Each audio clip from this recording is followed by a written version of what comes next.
October 6 தேர்தல் announce பண்ணுறாங்க. September 26 இந்த 10,000 ஸ்கீம் வந்து அனௌன்ஸ் பண்ணுறாங்க.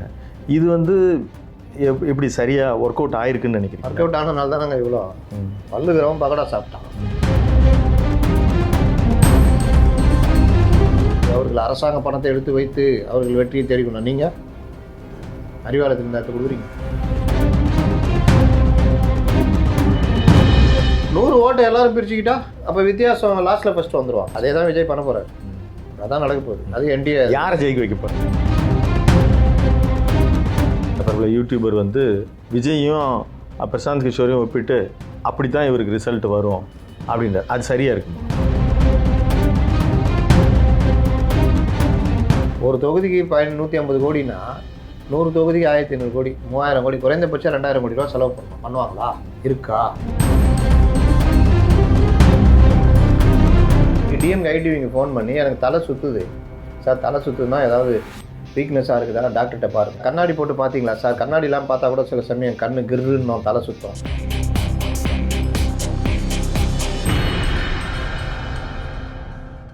அறந்தமிழ் நேயர்களுக்கு இனிய வணக்கம்.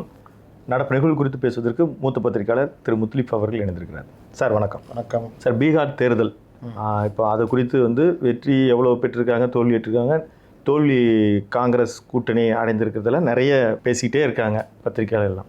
இந்த பிரதமர் அவர்களுடைய பேச்சு இந்த மதவாத வகையில் காங்கிரஸ் பிளவுவாதமாக செயல்பட்டு மேலும் காங்கிரஸ் பிளவுபடும் அப்படின்னு பிரதமர் அவர்கள் தெரிவிச்சிருக்கார். அத்தோடு சேர்ந்து இந்த தேர்தல் தமிழ்நாட்டிலையும் கேரளாவிலையும் எதிரொலிக்கின்றார். நீங்கள் ஸ்டேட் சொல்கிறார், வெஸ்ட் பெங்கால், அஸ்ஸாம். அதாவது எப்படி தோத்தாங்க, இவங்க எப்படி ஜெயித்தாங்க, இதுதான் பீகார் எலெக்ஷனாக நம்ம பார்க்க வேண்டியது.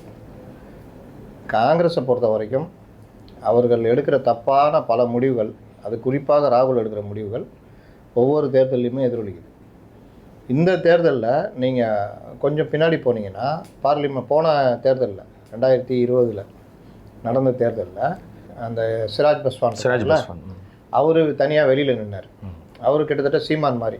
ஆமாம், அப்பாவுடைய இதில் வந்து அவர் கட்சி 5.5 அவங்க சித்தப்பா கட்சி பிரிச்சுட்டு போனாலும் கிட்ட வந்துட்டார். ஆமாம், சித்தப்பா கட்சி பிரிச்சுட்டு போனதுக்கு அப்புறமும் கூட இவர் தான் நிரூபிச்சிட்டார் தன்னை. அவர் தனியாக நிற்கிறாரு, எல்லாரும் தனித்தனியாக நிற்கிறாங்க. என்டிஏ கூட்டணி, தேஜஸ்வி, காங்கிரஸ். அந்த இடத்துல பிஜேபி அவங்க சித்தப்பா பசுபதி குமாருக்கு தான் வாய்ப்பு இருந்ததுன்னு கணிச்சு இவர் விட்டுட்டாங்க, கை விட்டுட்டாங்க. அதோடைய விளைவு 43 சீட்டு தான் ஜேடியு ஜெயிச்சது, நிதிஷ்குமார். பிஜேபி கொஞ்சம் தலை எடுத்து வச்சு, தேஜஸ்வி தட்டி தூக்கிட்டாப்புல, தனி பெருங்கட்சியாக 80க்கு மேலே வந்துட்டாங்க, 77. அப்போ தான் இவங்களுக்கு புரிஞ்சுது, சரி இது நம்ம வந்து சிராஜ் பஸ்வானை விட்டது தப்புன்ட்டு பார்லிமெண்ட் எலெக்ஷனில் சேர்ந்து. அதில் பார்த்தீங்கன்னா கொடுத்த சீட்டு அத்தனையும் அடிச்சிட்டாப்புல அவர், எம்பி சீட்டு. அந்த இதுக்கு ஏற்ற மாதிரி சென்ட்ரல் மினிஸ்டராகவும் உணவு பதப்படுத்தல் துறை வந்து அதுக்கப்புறம் சேர்த்து பீகாரையும் பதப்படுத்தி வின் பண்ணி கொடுத்துட்டாப்புல. இந்த தடவை உங்களுக்கு 19 சீட்டு எல்லாரும் ஒன்றிணைஞ்சனால பெரிய வெற்றி, மாபெரும் வெற்றி. அதுக்கு அவருடைய அந்த வின்னிங் அந்த இது பார்த்தீங்கன்னா பொசிஷனு 29 சீட்டு 19 ஜெயிச்சுக்கிறார். அந்த ஸ்ட்ரைக் ரேட்டு பார்த்தீங்கன்னா 70-80% வரும். அதே மாதிரி பிஜேபிக்கும் 101 90 கிட்ட, அவங்க 101 85 கிட்ட. அப்போ அந்த ஸ்ட்ரைக் ரேட்டுன்றது வெரி ஹை. இங்கே காங்கிரஸ் 61 6 சீட்டு 10%. இல்லை, இவர் சிராக் பஸ்வானுடைய இந்த விஷயத்த அங்கே மகாபத்வன் கூட்டணியில் முகேஷ் அவர்கள் வந்து விஐபின்னு ஒரு கட்சி, அந்த செட் அசிஸ்டண்ட்லாம் இருந்தோம், அவர் காம்பன்சேட் பண்ணுவார் அப்படின்னு வந்து கூட அனலைசிஸ் பண்ணியிருக்கலாம். அவருக்கு துணை முதல்வர் வாய்ப்பு கூட சொல்லப்பட்டது. அவர் மட்டுமா? முல்லாவா யார் ஒருத்தர், அவர் ஆல் டெபுட்டி காங்கிரஸ் தவிர எல்லாருக்கும் அப்படின்னு. அதில் என்ன பிரச்சனைனா, தேஜஸ்வி வச்ச கோரிக்கைகள் கரெக்டு. வீட்டுக்கு ஒருவருக்கு அரசு வேலை, பெரிய கோரிக்கை, அது அருமையான கோரிக்கை. 20 நாளில் நிறைவேற்றி தரேன்னு சொன்னதில் மக்கள் நம்பலையோ? இல்லை, நீங்கள் எப்படி நிறைவேற்றலாம் கேட்கல. நீட்டை ஒழிப்புன்னு சொல்லியா? முதல் கையெழுத்து நீட் ஒழிப்பு பண்ணாங்களா? மக்கள் கேட்டாங்களா? அட இன்டெலெக்சுவல் கேட்டாங்களா? பத்திரிகாரன் கேட்டாங்களா? யாராவது கேட்டாங்களா? நீட் எப்படி 20 நாளில் ஒழிப்பேன்னு நம்பினாங்கல்ல? முதல் கையெழுத்துலையே எப்படி முடியும்? நம்பினாங்க. அந்த ரகசியம் எங்களுக்கு மட்டும்தான் தெரியும். அது அப்புறமா அந்த மாதிரி தான் இது கோரிக்கை கரெக்டு. ஆனால் கூட இருந்த இன்னொரு கோரிக்கையை வச்சுட்டு சுற்றினா இருப்பாருங்க, சார்னு. அது இந்த ஜனங்கள்கிட்ட போய் ரீச்சே ஆகலை. முதல்ல அவருக்கே அந்த கோரிக்கையில் குழப்பம். ஓட் ஷோர் அப்படின்னாரு. ஓட் ஷோர்னா என்ன? அதிகமான வாக்காளர்களை சேர்த்துருக்காங்களா? இங்கே பாருங்கள், இந்த வீட்டில் மட்டும் 40, இதை பாருங்கள் வெளிநாட்டு மங்கை, அப்படி இப்படின்னாரு. சரிப்பா, இதெல்லாம் யாருப்பா சரி பண்ணுவோம்? லோக்கல் போலீஸாக பண்ணுவாங்க, தேர்தல் ஆணையம் தானே பண்ணணும் அப்படின்னு சொன்னால் தேர்தல் ஆணையம் சரியில்லை, எஸ்ஐஆரை ஏற்றுக்க மாட்டோம். அப்போ எஸ்ஐஆரே வச்சு பண்ணலன்னா வேறு எதை வச்சு பண்ணுறது?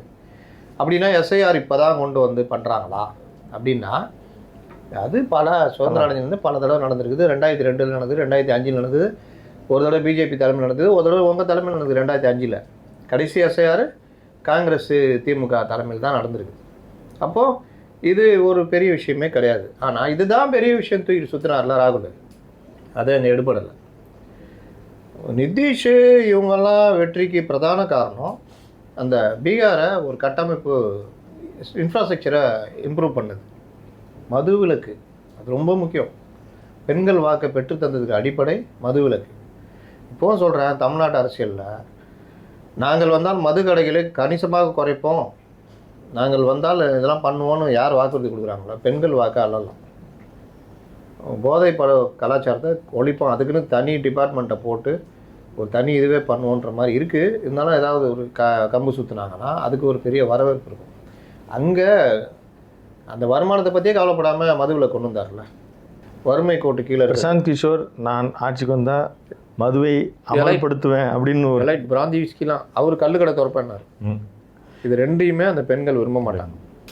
பீகார் இந்த நிலைமை காரணமே இதுதான் அப்படின்றது அவங்களுடைய இது. பெண்களுக்கான முக்கியத்துவம் வேலை வாய்ப்பில் இடஒதுக்கீடு மற்ற இது இந்த அங்கே இங்கே மாதிரி மகளிர் சுய உதவிக்குழு மாதிரி அங்கே ஒரு அது பெரிய அமைப்பு. அது நீங்கள் இந்த ஜமாத்து மாதிரி, அது முஸ்லீம் ஜமாத் இருக்குல்ல, கிறிஸ்துவ சபை இருக்குல்ல, இங்கெல்லாம் சொன்னீங்கன்னா எல்லாம் வேத வாக்காக ஏற்றுக்கப்படுவோம். அந்த மாதிரி அந்த பெண்கள் அங்கே ஏதோ ஒரு பேரில் இருக்குது, ஏதோ சகோதரி ஏதோ ஒரு பேரில், அதுலலாம் நீங்கள் ஒரு சுய உதவி குழு மாதிரி நம்ம வச்சுக்கலாம். சுய உதவி குழு தான். இறங்கி அடிச்சிங்கன்னா அவன் ஃபுல்லாக முடிச்சு விட்ருவான். அங்கே என்னென்ன பிரச்சாரம் கொண்டு போகலாம்? மது விலக்கு நாங்கள் வந்தால் அப்படியே இருக்கும், அவன் வந்தால் கொண்டு வந்துடுவான். இது ப்ளஸ் 10,000 ரூபா, இது எல்லாமே அவர்களுக்கு பெரிய ரீச். அக்டோபர் 6 தேர்தல் அனௌன்ஸ் பண்ணுறாங்க. செப்டம்பர் 26 இந்த 10,000 ஸ்கீம் வந்து அனௌன்ஸ் பண்ணுறாங்க. இது வந்து எப்படி சரியாக ஒர்க் அவுட் ஆயிருக்குன்னு நினைக்கிறீங்க? ஒர்க் அவுட் ஆனதுனால தான் நாங்கள் இவ்வளோ பல்லுகிறவன் பகடா சாப்பிட்டான். நீ சாப்பிடாம இருந்தால் அது யார் பொறுப்பு? இங்கே பண்ணலையா? மகளிர் உரிமை தொகை 1000, அப்புறம் இன்னொரு 1000, 3 வேளை சாப்பாடு, அது இதுன்னு உருட்டுறீங்கள்ல, அது எல்லாம் அதுக்கு தானே, தேர்தலில் குறிப்பிட்டு தானே. கேட்டால் இதை எடுத்து வைத்து கொண்டு அவர்கள் அரசாங்க பணத்தை எடுத்து வைத்து அவர்கள் வெற்றியை தேடிக்கணும். நீங்கள் அறிவாலயத்தில் இருந்து எடுத்து கொடுக்குறீங்க. நீங்களும் அரசாங்க பணத்தை எடுத்து தானே ஒவ்வொரு பஸ் ஸ்டாண்ட்லேயும் விளம்பரம் போடுறீங்கள்ல, அது யார் பணத்தை போட்டு போடுறீங்க? அதெல்லாம் அரசாங்க பணம் தானே. அந்த மாதிரி தான் அவர்கள் அடித்தார்கள். இவங்க வச்ச கோரிக்கை தப்புன்ற, கூட்டணி சரியில்லை, இவங்களுக்குள்ளேயே சண்டை. எத்தனை துணை முதல்வர், ஒரு கட்டத்தில் தேஜஸ்வி போய் தொலைங்கயா, ஜெயிச்சிட்டா எல்லாரும் துணை முதல்வர் போங்க, எந்தெந்த கட்சியெலாம் கூட வரும் எல்லாருக்கும் துணை முதல்வர்ட்டாப்புல. இன்னொன்று நான் போட்டி வேட்பாளர் 11 தொகுதியில் போட்டி வேட்பாளர், அதில் கிட்டத்தட்ட 8-9 சீட் இவங்க ஜெயிச்சிட்டாங்க. இந்த மாதிரி பிரச்சாரத்துக்கு வரவே இல்லை, அப்சண்ட். ராகுல் காந்தி பிரச்சாரத்துக்கு வரவே இல்லை. அப்படியே வந்தாலும் sir sir sir sir sir sir sir sir sir sir போயிட்டாங்க. இந்த சார் யார் கேட்டுக்கிட்டா? யார் ஜனங்களுக்கு எதாவது சார் மக்கள் பிரச்சனையை அவர் பேசல. ஆமாம், நீங்கள் அவங்களோட இணைந்து மக்கள் பிரச்சனை இணைஞ்சி பேசுறது, ஆட்சிக்கு எதிரான விஷயங்கள் பேசினா தான் மக்கள் வந்து உங்களை விரும்புவாங்க. நீங்கள் சம்மந்தமே இல்லாமல் எலைட் அரசியல் பண்ணிங்கன்னா அவங்களும் உங்களை தள்ளி தான் வைப்பாங்க. சேம் அதுதான் இப்போ தூக்கிட்டு இங்கே சுற்றினுக்கிறாங்க. இது ஒரு பார்ட்டு. இது எல்லாமே சேர்ந்து தான் இவர்களுடைய வீழ்ச்சிக்கு காரணமாக அமைஞ்சது. இங்கே ஒற்றுமை, மாநிலத்தை வளப்படுத்துவது, பெண்களுக்கான இது. நீங்கள் பார்த்தீங்கன்னா 109 தொகுதிகள் உமன் டாமினேட் தொகுதிகள், பெண்கள் தீர்மானிக்கக்கூடிய தொகுதிகள். அதில் 75க்கும் மேற்பட்ட தொகுதிகள் வின் பண்ணது இவங்க. அப்போது 45-50 நெருங்குற அளவுக்கு பெண்கள் இவர்களுக்கு வெற்றி தேடி 14 தொகுதிகள் 1000க்கு குறைவான ஒரு 5 தொகுதிகள், அது எல்லாத்துக்கும் 27. இந்த 2 பேருமே காங்கிரஸும் அந்த மாதிரி ஜெயிச்சு 2 தொகுதி தான் அவங்க ஜெயிச்சிருக்காங்க. மேக்ஸிமம் வந்து என்டிஏ கூட்டணிக்கு தான். ஜேடியு அதுலேயும் பிஜேபி கூட நல்லா வாக்கு வாங்கியிருக்காங்க. ஜேடியு பல இடங்கள்ல. அதுக்கு காரணம் மற்ற இண்டிபெண்டன்ட் ஜாஸ்திங்க. நீங்கள் போய் பார்த்தீங்கன்னா பிரசாந்த் கிஷோர்லாம் ஒன்றும் இல்லை, நான் பார்த்தேன். பிரசாந்த் கிஷோர்லாம் 4வது இடம், 5வது இடம். இண்டிபெண்ட்லாம் 15,000. இவன் வந்து 3000 ஜெயிச்சிருக்காங்க. ஒரு இண்டிபெண்டாக 15,000, ஒரு இண்டிபெண்ட் 30,000. 25,000 இந்த மாதிரிலாம். அப்போ அந்த வாக்கு இவங்க பிரிக்கிறாங்கல்ல, அந்த மாதிரி இதுவும் நீங்கள் அந்த எஃபெக்டிவ் இதை குறைக்குது. அதாவது வித்தியாசத்தை 100 ஓட்டை எல்லாரும் பிரிச்சுக்கிட்டா அப்போ வித்தியாசம் லாஸ்ட்டில் ஃபஸ்ட்டு வந்துடுவாங்க. அப்போ வரும்போது அந்த வித்தியாசம் பார்த்தீங்கன்னா ரொம்ப கம்மியாக இருக்கும். நீங்கள் 2016 தமிழ்நாடு எலெக்ஷன் எடுத்தீங்கன்னா ஏடிஎம்கே ஜெயிச்சது எல்லாமே கம்மி வாக்கில். ஏன் 2021 டிஎம்கேவுடைய வெற்றியே 2016 மக்கள் நல கூட்டணியினுடைய ஒரு எஃபெக்ட் உங்களுக்கு எல்லாம் கம்மி. அவங்க பெருசாக ஜெயிக்கல, ஆனால் ஓட்டை பிரித்து ஜெயிக்க அதே தான் விஜய் பண்ண போகிறாரு. அதான் நடக்க போகுது. அது என்டிஏ யாரை ஜெயிக்க வைக்க போகிறார்? என்டிஏ ஜெயிக்க வச்சு அவர் அதிகப்படியான பாதிப்பை திமுகவுக்கு தான் ஏற்படுத்துவாருன்னு சிலர் கணிக்கிறாங்க. நீங்கள்? நானும் அதான் கணிக்கிறேன். ஏன்னா 2021 இவருடைய ரசிகர்கள் யாருக்கு ஓட்டு போட்டாங்க? ஊரே பிஜேபி ஏடிஎம்கேக்கு எதிராக நிற்கும் போது ரசிகர்கள் மட்டும் இல்லை நாங்கள் ஏடிஎம்கே அவரே சைக்கிள் எடுத்து போய் போட்டு தான் ஆட சொல்கிறேன். அப்போது இப்போ இருக்கிற 8% 10% அப்போ டிஎம்கே தானே விழுந்துச்சு.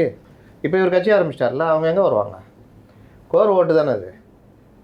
அப்போ அப்படியே மொத்தமாக டிஎம்கேட்டேருந்து கூட்டணியிலேருந்து அப்படியே பிரியும்ல 10%. சிறுபான்மை தனியாக நின்றாருன்னா சிறுபான்மை மக்கள் வாக்கு, குறிப்பாக கிறிஸ்தவர்கள் வாக்கு 7% இருக்குது. இவருக்கு தானே வரும். பட்டியலின இளைஞர்கள் இவரு தானே வரும். அதெல்லாம் இங்கே திருமாவளவன்ட்டையும் மற்றவங்கள்ட்டையும் இருக்குல்ல, காங்கிரஸ்டையும் அவங்கள்ட்டையும், அது இங்கே வரும். அப்போ பெரிய பாதிப்பை திமுக கூட்டணி இங்கே இருக்கும். ஆன்டி டிஎம்கே ஓட்டு அதெல்லாம் இருக்கும். ஆனால் இவங்க தப்பிச்சுக்குவாங்க. அந்த குறைந்த வாக்கு வித்தியாசத்தில் ஜெயிக்கிறதுக்கு வாய்ப்பு இருக்குது. இவர் அப்படி சேர்ந்துட்டாரு வச்சுக்கிங்க, வாஷ் அவுட். 10 சீட்டு ஜெயிச்சா பெரிய விஷயம் என்ன கேட்டால். அதனால் இப்போ பிகேனுடைய, அதாவது பிரசாந்த் கிஷோருடைய அந்த என்ட்ரி, இப்போ நாம் தமிழில் கூட பிரபல யூடியூபர் வந்து விஜயும் பிரசாந்த் கிஷோரையும் ஒப்பிட்டு அப்படி தான் இவருக்கு ரிசல்ட் வரும் அப்படின்றார். அது சரியாக இருக்குமா? அப்படி தான் வரும். ஆனால் வாக்கு சதவீதம் அதிகமாக இருக்கும். அப்படி தான் வரும். ஏன்னா பிரசாந்த் கிஷோர் அங்கே போயிட்டு தனியாக நின்றுட்டு நான் அதை பண்ணுவேன் இதை பண்ணுவேன்னு போனார். ஊருக்கே வியூகம் வகுத்தார். நம்மலாம் அப்போலாம் எங்களுடைய விமர்சனம்லாம் என்னென்னா, ஜெயிக்கிற கட்சிக்கு போய் வியூகம் வகுத்தார். எப்படி இருந்தாலும் 21 அவங்க தான் ஜெயிக்க போகிறாங்க. பெரிய கூட்டணி, ஸ்டாலின் முதல்ல வராரு, விடியல் தர போகிறாரு, ஏடிஎம்கே மேலே வெறுப்பு, வேறு கட்சிகள் இல்லை. அப்போது மக்கள் இதுதான் போட்டாங்க. இதில் என்ன இவர் தனியாக வியூகம்? ஒன்றும் கிடையாது. சும்மா அவங்களுக்கு சீன் போட்டிருப்பார்.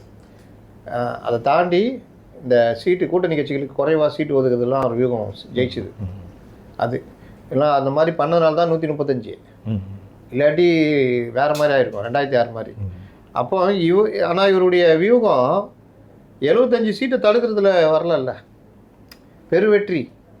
ஏடிஎம்கே 50 2019 22% தான் அந்த கூட்டணி. இவங்க 50% மேலே. அப்போது அந்த 50% அப்படியே தக்க வச்சு அந்த வியூகத்தை வகுத்து அவர்களை ஒன்றும் இல்லாமல் ஆக்கி ஒரு 10 சீட்டு அப்படிக்குள்ளே அடைச்சிருந்தா பெரிய பிரசாந்த் கிஷோரை பெரிய ஆள் சொல்லலாம். எதுக்கு பண்ணலையே? அப்புறம் இங்கே வந்து நீங்கள் தான் ஜெயிப்பீங்க, அவங்க கூட போகாதீங்க, போகிறதா இருந்தால் நான் சொல்கிறேன் டிசம்பரில், அப்போ வந்து நம்ம பண்ணிக்கலாம் அப்படின்னு போயிட்டார். இதை நம்பி இவங்க இருந்து ஏடிஎம்கே கோட்டை விட்டாங்க. ஏடிஎம்கே பிஜேபி கூட போயிடுச்சு. அதுக்கப்புறம் ஐயோ போச்சே, இனிமேல் வரும் சண்டை போட்டு வெளியே வரோன்னா எதிர்பார்த்துருந்தாங்க. இவங்களுக்கு சண்டை ஆனவுன்னா அங்கே போகிறதுக்கான பேச்சுவார்த்தைலாம் போனாங்க. இதுதான் இன்றைக்கி நடந்தது. இப்போது பிரசாந்த் கிஷோர் என்ன நிலைமையோ அதே நிலைமை தனியாக நின்னா இவங்களுக்கு நடக்கும். 234 தொகுதியிலும் இவர்கள் நின்று பணம் செலவு பண்ண முடியாது. இன்றைக்கி குறைஞ்சபட்சம் 1.5 லட்சம் வாக்குகளுக்கு நீங்கள் பணம் கொடுக்கணும். 1 லட்சம் வாக்குக்கு நீங்கள் பணம் கொடுக்கணும். 1000 ரூபா போட்டால் கூட என்ன ஆகும்? 10 கோடி ஆகுமா? அப்புறம் தேர்தல் செலவாதுன்னு ஒரு 5 கோடினா 15 கோடி ரூபா ஒரு தொகுதிக்கு மறைமுகமாக செலவு பண்ணி தான். தேர்தல் இப்போது கூட்டங்களை வரவைப்பதற்கே விஜய் செலவு செய்கிறதில்ல, இயற்கையாக அவருக்கு வருது. அது அவருக்கு ஓட்டில் இப்போ சொல்லுங்கள் வராதுன்றீங்களா? குறையும். இந்த மாதிரி வராது, குறையும். அதனால தான் அவர் வீக்கெண்ட் வைக்கிறாரோ? காலேஜ் ஸ்கூலில் லீவ் லீவுன்னு அது இன்னொன்று அவங்களுக்கு ஒரு மாதிரி பைத்தியம் பிடிச்சிச்சு. நம்ம வந்து டிமாண்டை வச்சுக்கிட்டே இருக்கணும், அடிக்கடி வந்துடக்கூடாது. இதெல்லாம் வேலை சினிமாவுக்கு சரியாக இருக்கும். ஆனால் அரசியலில் வந்து அரசியலோடு கலந்து எம்ஜிஆர்லாம் இல்லைங்க இப்படி வந்தார், அதனால குறைஞ்சா போச்சு அவர் டிமாண்டு. அப்போ நீங்கள் அரசியலுக்கு வந்தால் பிறகு மக்கள் பிரச்சனையை எவ்வளோ பேசுகிறீங்க, எவ்வளோ பழகுறீங்க, எவ்வளோ எளிமையாக இருக்கீங்க தான் உங்களுக்கு மரியாதை கூடும். இதுங்க தான் ஒன்று இதுதானே கூடக்கிறதுலாம். என்ன பிரசாந்த் கிஷோருடைய தம்பி தான் கேட்குறாப்புல, முதலமைச்சரே எதிர்கட்சி தலைவராக்கியவர் யார்? ஜானுங்க. அவர் வந்து இவருக்கு அவர் சித்தப்பா இவர் நம்ம ஆதவ அர்ஜுன், அவரை விட்டுருங்க. அவர் ஒரு ஸ்ட்ராட்டஜிஸ்ட்லாம் கிடையாது. அந்த ஸ்ட்ராட்டஜி கம்பெனியில் இருந்தார், அப்படி சுற்றி இருந்தார். செலவு காசுலாம் இவரே கொடுத்தாரு. கொடுத்தாரு. திமுக பாருங்கள் இவ்வளோ இது இவரை விட்டே விட்டு எல்லாம் முடிச்சு விட்டு போயிட்டாங்க. பிரசாந்த் கிஷோர் கூட்டு வந்தியாப்பா, அப்படியா எவ்வளோ ஃபீஸ் நீங்கள் கொடுத்துருங்க, நீங்களே பார்த்துக்குங்க அப்படின்னு. பெண்ணை உருவாக்குறதுக்கு கூட இருங்க அப்படி இப்படின்னு. அதான் புலம்பிகிட்டு இருக்காப்புல. அதே மாதிரி இவங்களும் பண்ணிக்கோ போப்பா பண்ணிப்பாரு, அவ்வளோதான். அதை வச்சுலாம் இவங்க துட்டு கொடுத்து செலவு பண்ண வைக்கிறது ஜானு. அது கிட்டத்தட்ட அதே கேஸ் தான். அந்த கேஸ் தானே இந்த இதெல்லாம் உருவாக்குனது. இப்போ கூட அவர் அங்கே போகிற ஒரு தடுத்து நிறுத்தின ஜான் தானே, இல்லாட்டி கரூர் போயிருப்பார். அப்போ இந்த மாதிரி விஷயம். அப்போ இவர்கள் அங்கே நின்ன மாதிரி இவர்களும் 234 தொகுதி நிற்பாங்க. ஒரு தொகுதிக்கு 150 கோடினா 100 தொகுதிக்கு 1500 கோடி, 3000 கோடி, குறைந்தபட்சம் 2000 கோடி ரூபா செலவு பண்ணணும். பண்ணுவாங்களா? இருக்கா? அப்போ அது ஒரு பெரிய சிக்கல். சரிங்க, நான் ஒரு 50 தொகுதியை அப்படியே கணக்கிட்டு நான் பண்ணுறேங்க அப்படின்னா கூட நீங்கள் வந்து அதுக்கேற்ற செலவு பண்ணணும். கூட்டணி கட்சிகள் வந்தால் காங்கிரஸே வருதுன்னா தூக்கி சுமக்கணும், அவங்களுக்கு துட்டு கொடுக்கணும், எல்லாம் பண்ணணும். இது எதுவுமே நடக்காது. அப்போ தொகுதிக்கு 10,000 15,000 20,000 ஓட்டு வாங்கினா என்ன, அங்கே சின்ன பிரசாந்த் கிஷோர், இங்கே பெரிய பிரசாந்த் கிஷோர், அவ்வளோதான். மாற்றம் ஒன்றும் இல்லை. மக்கள் நல கூட்டணியில் சின்ன மக்கள் நல கூட்டணி, இது பெரிய மக்கள் நல கூட்டணி. பாதிப்பு மற்ற 2 பேரில் யாராவது ஒருத்தருக்கு, அவ்வளோதான். இவர்களுக்கு நோ ரிசல்ட்டு. அதுக்கப்புறம் பண்ணுற ட்ராவலு இந்த ரிசல்ட்டு இந்த இப்போ பிரைம் மினிஸ்டர் சொல்ல மாதிரி திருமதி வானதி சீனிவாசன் கூட நீங்கள் சொல்லியிருக்காங்க, இது வந்து தமிழ்நாட்டில் எதிரொலிக்கும், கேரளாவில் எதிரொலிக்கும். அப்படி நீங்கள் எல்லா பக்கமுமே 2026 4 சட்டமன்ற தொகுதி, ஒரு புதுவையோடு சேர்த்து ஒரு 5 சட்டமன்ற தொகுதி எலெக்ஷன் நடக்க போகுது. இதில் எல்லாம் இந்த எலெக்ஷனுடைய எஃபெக்ட் இருக்குன்றீங்க? கண்டிப்பாக இருக்கும். ஏன்னா சாரு ஃபெயிலியர்னு எல்லாருக்கும் தெரிஞ்சு போச்சா. இங்கேயும் சாரு அங்கே ஃபெயிலியர் ஆகுது முன்னாடி இங்கே சார் ஃபெயிலியர் ஆயிடுச்சு. இன்னைக்கு கூட முதலமைச்சர் சொல்லிக்கிறாரு, அந்த ஃபார்மை பார்த்தாலும் தலை சுற்றுது அப்படின்னு சொல்லியிருக்காரு. ஜனங்க யாருக்காவது சுற்றுதா? உங்களுக்கு வந்துச்சா ஃபார்ம்? பார்த்தீங்களா? பார்த்தோம். அதில் தான் தலை சுற்றுற மாதிரி தான் இருக்கா? நமக்கு அப்படி ஒன்றும் இல்லை. பட் இது வந்து டூப்ளிகேஷன்ஸ். இப்போ எனக்கு வந்து ஒரு ஊராட்சி மன்ற தலைவராக இருந்தவர் சொல்கிறார், அதாவது 12,500 ஊராட்சியில் இருக்குது, குறைந்தது 50லேருந்து 100 ஓட்டு ஒமிட் ஆகும், இறந்தவர்கள், ரிப்பிட்டேஷன்ஸ். அப்படி பார்த்தாவே ஒரு 2.5 லட்சம் ஓட்டு வந்து ஒமிஷன் ஆகும். இதில் நகர்ப்புறம் போகும்போது எனக்கு தெரிஞ்ச ஒரு 15 லட்சம் ஓட்டு போகும். 2005 20 லட்சம் ஓட்டுக்கு மேலே போச்சுங்க. கரெக்ட், நல்லது தானே அது. இதை தாண்டி இவர்கள் சொல்கிற பிரச்சாரம் சொல்கிறான், தனிப்பட்ட ஒவ்வொரு மனிதன்ட்டையும் இவர்கள் கொண்டு போய் சேர்க்கறதுன்னா ஃபார்மு மோசம், ஒன்றுமே புரியல, அப்படியா இருக்குது? சாதாரணமாக இருக்குது உங்கள் டீட்டெயிலு. உங்களுக்கு 2005 ஓட்டு போட்டிருக்கீங்களா? அப்போ அந்த டீட்டெயிலு, எந்த தொகுதி, ஒரே தொகுதி அந்த பிரச்சனையே இல்லை. வேறு தொகுதினா அந்த தொகுதி மாறி இருந்தால் உங்களுக்கு கொஞ்சம் தேடுறது நம்பருக்கு வரிசை நம்பர் அதையும் கீழே கொடுத்துட்றாங்க. 2005 அந்த இப்போ நான் சேப்பாக்கம் 2005, இப்போ அது சேப்பாக்கம் திருவள்ளிக்கணி. அப்போ நம்பர் மாறி இருக்கும். நான் அப்போது என்னுடைய இது கீழே 2005 ஃபில் பண்ணும்போது சேப்பாக்கம் நம்பர் என்ன, அப்போது தனி தொகுதியாக இருக்கும்போது 11 அந்த நம்பர் எடுத்து நான் போடுறேன். ஆனால் என் பாகம் என்னென்ன, நான் அந்த இதில் போய் தேடினேன்னா என் லிஸ்ட்டே வந்துடுது, அந்த பட்டியலே வந்துடுது. பாகம் என்ன 29. ஒருவேளை என்கிட்ட பழைய தேர்தல் அந்த ஓட்டர் ஐடி இருந்துச்சுன்னா பிரச்சனையே இல்லை. இல்லாட்டி என் மனைவி இது கிடச்சதுன்னா நான் எந்த நம்பர் எடுத்துடலாம், இல்லை எந்த கிடச்சா அவங்கள்ட்ட எடுத்துடலாம்.